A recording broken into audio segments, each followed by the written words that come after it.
Good evening, everyone, and welcome to the Broward Spirit Society Christmas Eve edition. So my name is Steve. I'm joined here tonight with Yonara and Luigi. Good evening. Hello. And we're here to talk about the true meaning of Christmas. Something like that. From a spiritist perspective. There you go. Right? So I'm sure we've all heard about Christmas. We've heard a lot of the stories. I mean, a lot of times we say like, oh, everybody's heard everything about everything. But in this case, I think you really have heard it, so we don't have to go over it too much. This is something too that comes up for me. Everything comes up for me, like everything that I've ever learned or heard is always up for review, especially since I came, into the Spiritist Center. So all the old stories, all the old tales, the three wise men, the frankincense and myrrh, the Joseph and Mary, like these are all questions I still have that what really happened? And what's it, not necessarily, we don't necessarily have to talk about the story tonight, but what does it really mean to us? So do you want to start us off, Yonara? Yes.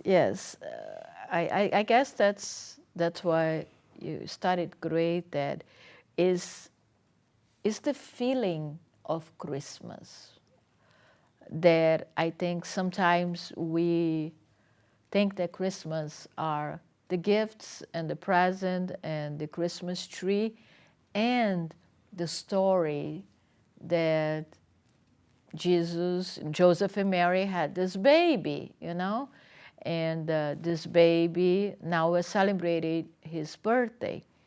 And I think that everything is so intellectual, that sometimes we forget to feel the Christmas, the really meaning of Christmas. And I have to ask you this, be honest with me so people can relate it to this. How do you feel about Christmas? I was thinking about this today because it wasn't too long ago that I told a friend of mine, every time Christmas comes up, I get really depressed. Okay. I don't want to deal with it. Like, it brings me up too many bad memories from my childhood, like too much disappointment. I have all these kind of negative feelings associated with it. I can tell you that I've turned that around a lot in the last 10 years or so, but it still does come up. I have good and bad feelings about it. Mixed up feelings. Yeah. So now I have a lot of good memories to sort of replace some of the bad ones, but yeah, I mean, it does bring up, and there is still some feelings, for me personally, I was thinking about oh, I'm alone on Christmas again. I'm still single. If anybody's listening. That's funny. Yeah. But this is you see what I mean? Because if you look at the meaning and that the people put it out there, you cannot spend Christmas alone. Christmas is about family. Christmas is about the present. Christmas is about for you to have someone with you. Is it really? So what is Christmas about? Exactly. That's what people are so confused. Even though they know the story, even though they can remember everything, the memories are from Christmas that we spend at home, and the bad and the good times that we had as a childhood. I'm a great example of this because, Stephen, Christmas to me, it was the saddest time of the year for the longest time ever. I started to appreciate and like Christmas when I had my kids. But before this, I used to cry on Christmas every single year. And if you ask me why, I wouldn't say why. I had no idea. To me, it was so sad, And the reason is because the whole picture that we actually drew about Christmas is a fairy tale. Right, and people, like you said, you have, hard time in Christmas, you used to cry. Some people gets depressed, others gets happy. It's because everybody has a point of view of Christmas. And people, the fairy tales, the stories that they told us 2,000 years ago, that this man and this woman had this kid, and on this place, poor, and this three king came in, But it doesn't matter. It really doesn't matter. So the meaning of Christmas, it doesn't matter that he was born on 25th of December. Some people said, others say there is a 6th of January, others 11th of January. It doesn't matter. April. They say, in the August. summertime. Yeah. It's So actually it probably really born. doesn't matter. It's because the focus of Christmas is focus on exterior, right? Used to be sad because you didn't know, but you definitely was something focused on exterior. And the same thing as you. Now, if we're going to look at Christmas in a different perspective, look at this. 2,000 years ago, for us as spiritists, right, we know that Jesus Christ is the mentor of our planet. He's the only perfect soul that ever set foot on this planet, right? And he came back. And we know, we study reincarnation, we study evolution, we know how hard it is to change, how hard it is to evolve, to become a new person every step of the way. Right? It's very hard. It's really hard. Now, in Jesus Christ went through the same step that we did, right, through evolution, and he acclimated to be the son of this planet. Now, for him to incarnate again, come back here 2,000 years ago, because he had no reason to come back here. The only reason he came back here, because he loves us very much. He wants us to give us a recipe of wisdom. Right? Not the recipe of peace and happiness. He wants us to give us wisdom. And that's why he came back here. He suffered what he had to suffer. He knew he was coming back in a jungle made of savages, because we still savages. Every time we see something that we don't understand, especially our love of that side, right? So if we focus this way, look, December 25th is coming. It's coming, the rebirth of love on this planet. And if we focus this way in love, it doesn't matter if you're with your family, it doesn't matter if you're with your girlfriend or this and that. Or alone. Or alone. If you focus that the love is rebirthing, being born again, okay? The only form of love that we ever knew, the true love, came back to help us. If we focus on this, then we can elevate our vibration. Doesn't matter where we are. It doesn't matter with present or food or whatever. And that throughout the years, we lost this amazing vibration of Christmas. I was watching a documentary the other day, and this lady was saying that she did the path of the Passion of Christ in Jerusalem, and she felt the vibration of Jesus Christ. She said like that. But I felt, I saw something very interesting there, because she went in there with the focus not to see the city of the religions, the environment. She went in there to meet Christ. And she did what she did, you understand? Mm-hmm. And then she felt that, and that's what we need to do. Getting close to Christmas, we need to remember everything that he came back here to show us, that we are equal in every single step, that we are brothers and sisters, nobody's better than again. The color of the your skin neighbor. It doesn't matter. Love your neighbor. Love your enemies. Love your enemies. Don't be indifferent. All this. Even your coworkers, like it's even at my job and my coworkers, like we butt heads a lot, like Right. every single day. But even like when it finally gets to that Christmas Eve, and they might let us go a little early from work or something like that, there's the mood changes. Like Of even course. in my job is in like the lower umbral, and it still gets a little lighter, and people like you can feel it. It's palpable, like It's the like way the they. spores of the cowboy when he hits the horse. The horse walks a little faster. That's what happened in Christmas, close to Christmas. We start to remember what Christmas is, the true meaning of Christmas. We start to remember that. And then we start acting like we're supposed to act the whole year round, but we act about 3 or 4 days before Christmas. That's good. That's good. It's better than nothing. But that's, for me, is the true meaning of Christmas. And that's what we study here in the Spiritism, to remember this treasure that Jesus Christ brought to us. I wanted to just add to this that it would be a great idea for us to bring Christmas back by thinking that, okay, 2020 years ago, this man came to meet us. You know, he actually incarnate here and live among us. And now in this Christmas, we celebrate this coming. You know, we celebrate the fact that he did come and he did brought us a wonderful message. What if in Christmas we all decide that we wanted to meet Jesus? Meet on the meaning of the vibration, you know. Reaching out. Reaching for Jesus, reaching for everything that he brought us, reaching for that wonderful vibration that is still in Jerusalem. If you go there, you can still feel. And of course, his vibration is around us.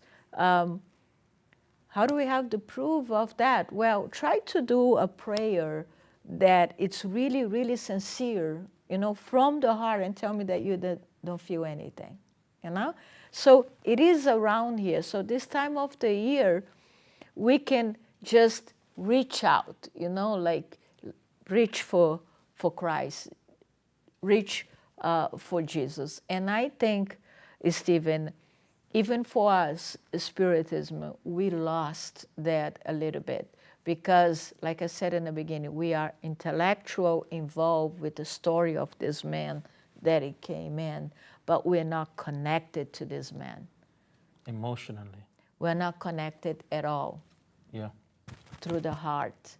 And Christmas could be the time to do this. I have a neighbor that is Jewish. And they, of course, they don't celebrate Christmas, they celebrate Hanukkah, whatever. And 2 days ago, I was walking behind when we have a lake there, and I look at it and I saw that he was alone praying. And I was like, okay, that's nice. No family, nothing. And he lives with his family. And I don't know exactly what they do because I don't know the tradition, but I can tell you that he was praying alone. And then we went for a walk and whatever, passed like half an hour, right? And then when we came back, he was still there praying alone. And he, of course, and I look at it, I was like, wow, that's interesting because he's not even praying with his family. He was alone. Because it's all about the connection between them and the divine, whatever it is that they celebrate at night. And we as a Christian, we need to do that. We need to maybe take the time from the food, from the drinking, from the presents, and feel this in a different way. Yeah, you know, it made me think when you were talking about that, it's been a long time since I saw a picture, and I'm sure you guys have seen it too. You probably like seen it too many times, but there's an old like artist drawing of Chico hugging Jesus. Mm-hmm. You know, I imagine that was probably after Chico passed on that somebody had that idea that he would go and meet Jesus. And when you said that, I thought about that because I've thought about that picture sometimes while I'm praying. Like, what if I sort of just imagine like I'm embracing Jesus, and it lifts my vibration when I do it. That's how I pray. You know, I think about stuff like that sometimes. I start praying like this. I make this vision in my head that I'm hugging, you know, or the Master Jesus Christ, and then I start praying. Or sometimes I just imagine like I'm reaching out and like my mentor is holding my hand, right? Or you know, my guardian angel, or some, you know, things like that. And you know, and when you're saying that, I thought came in my mind. It was like this. How do we actually act if we actually meet Jesus? You know, what will happen? No, to me, to you, to Luigi. Tears. Tears, that's what you think will happen? Definitely. Because that's what I think it is. I think everybody that is a Christian have this dream to meet Jesus one day, to hug, to have, hold his hand. And to be honest with you, I don't think that's impossible. It's because we have to reach out for that to He's there, important. just waiting for He's that. there. We need to reach out. And can we use this image? Can we use this time of the year? Can we actually meet Jesus? And the answer to me, I think we can.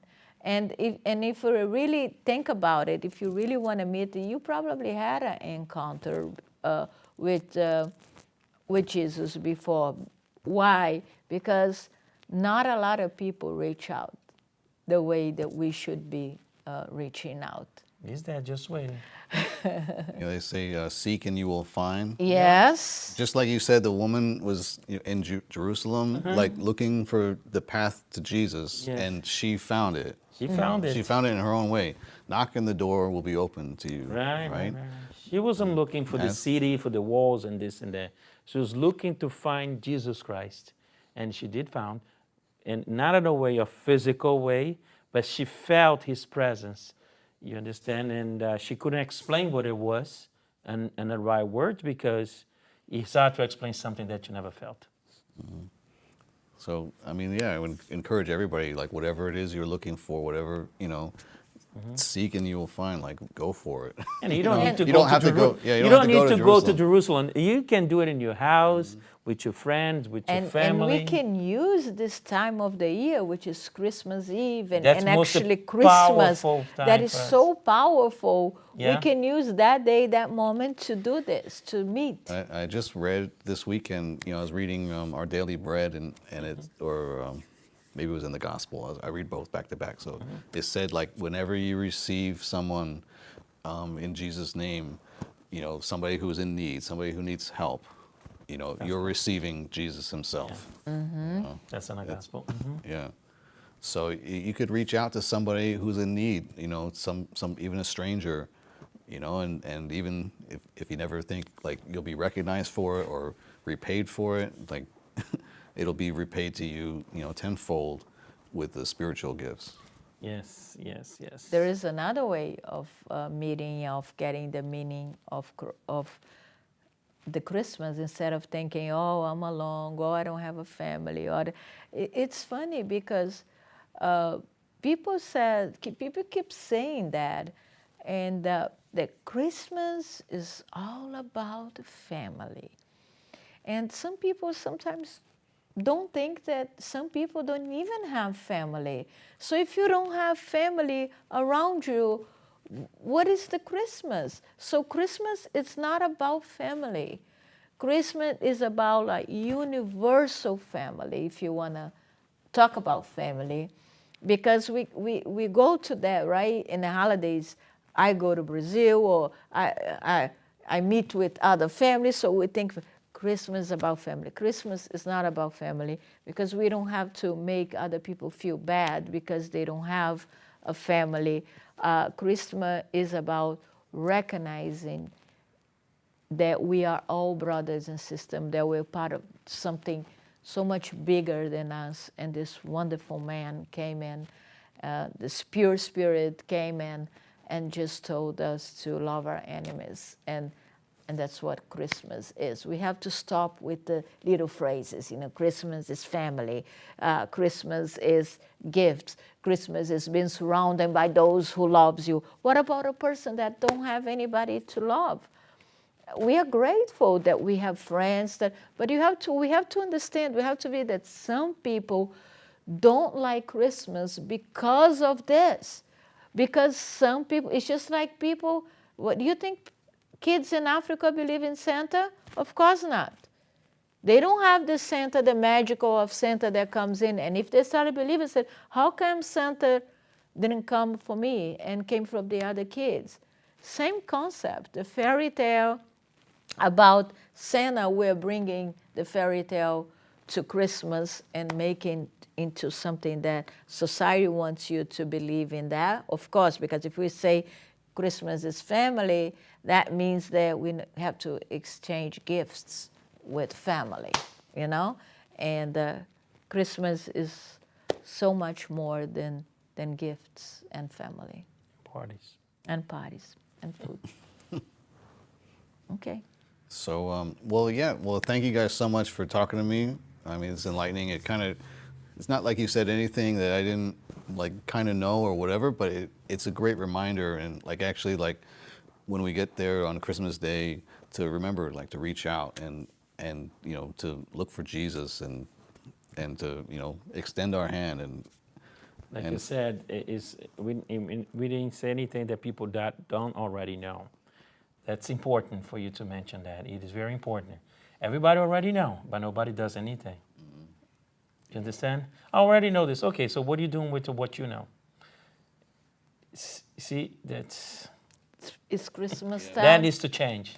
And That needs to Christmas change. time is a practice Yes. too.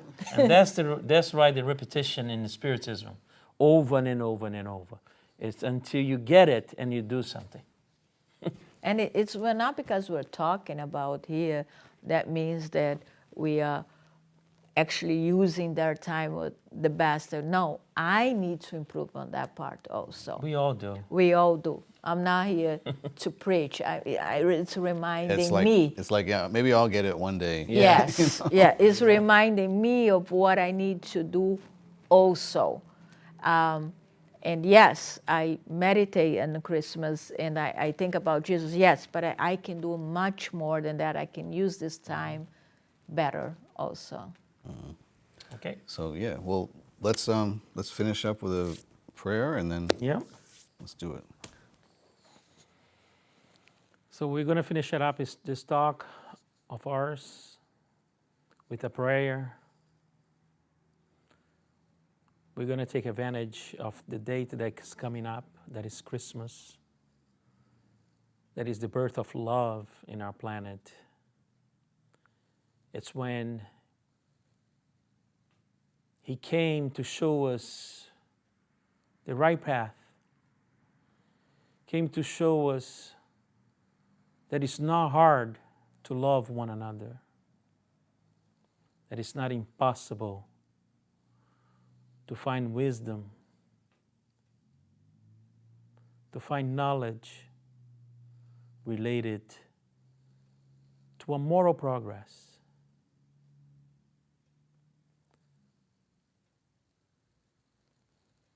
So I invite all of us to focus on Him.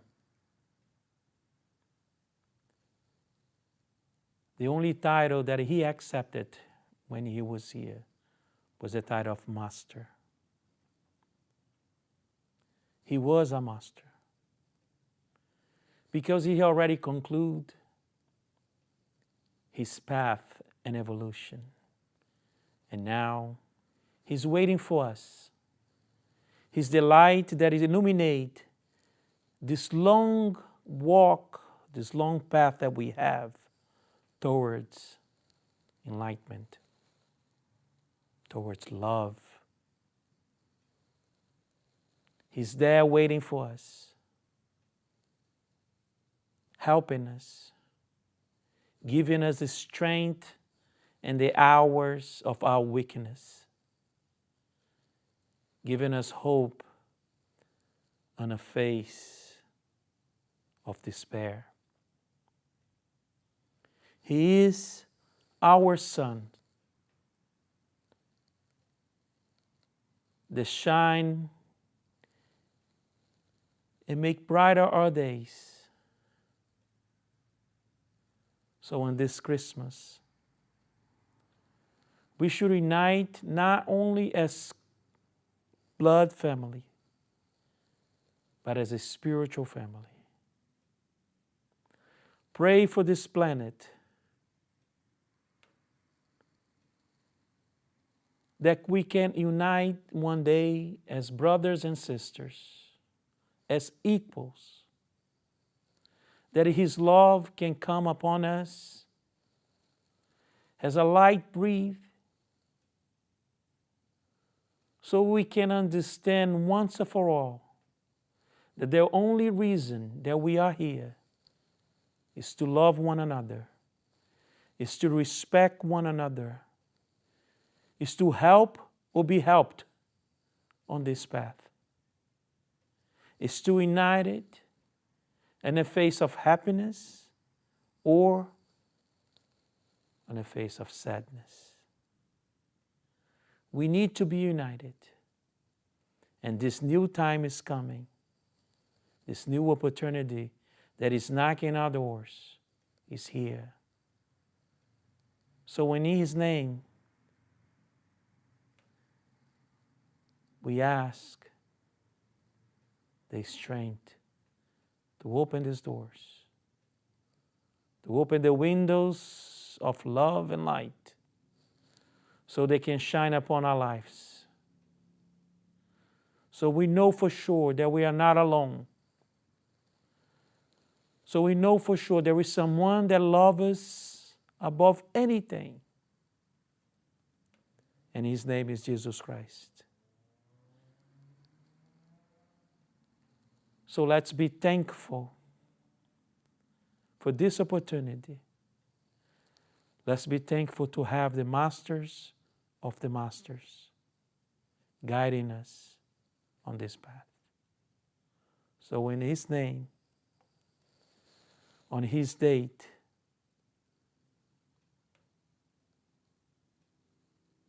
we are thankful. We are very thankful for everything that He does for us.